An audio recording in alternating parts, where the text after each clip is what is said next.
د پاکستان لخوا د تورخم لارې بندول افغانانو ته د میلیونونو تاوان اړول او د جنرال مبین غبرګون وایي پاکستان تر اسرائیلو بد ګاونډی دی. جزئیات هم دلته وګورئ او چینل هم سبسکرایب کړئ.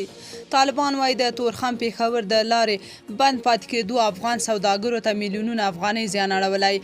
په اسلام آباد کې د افغانستان سفارت چې د طالبانو په واک کې دی وایي د تورخم پېښور د لارې بند پاتې کېدو افغان سوداګرو ته میلیونونه افغانۍ زیان اړولی دی. دغه سفارت پرون وخته په یوه خبرپاڼه کې ویلي له یوې اونۍ راهیسې دغه لار د خیبر درې په بیګاري سیمه کې د حکومتي کسانو لخوا تړل شوې ده. په دغه خبرپاڼه کې چې د سفارت پر ایکس شبکه افغاني ټویټر خپره شوې راغلي چې تر اوسه پر دغه لاره شاوخوا 2000 لارۍ درول شوي او هغو سوداګرو زیان کړی چې دغو لاریو کې میوه او ترکاري بار کړې ده.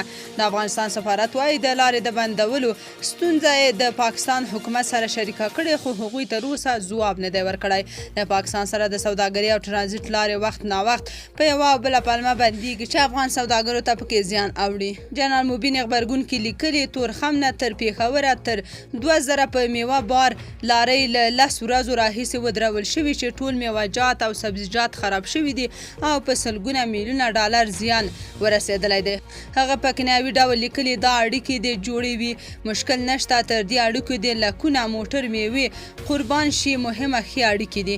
مبین زیاته کړې تر اسرائیلو بد ګاونډی غلام او مزدور پاکستان له تورخمه کوز افغانستان کې زرګونه په میوه بار موټران درولي. نن یې 10مه ورځ ده هر څه له منځه تللي نو اوس به وګورو چې متقابل عکس العمل څه وي. عام افغانانو هم بیا ویلي چې طالبان هم باید د پاکستان په صادراتو بندیز ولګوي.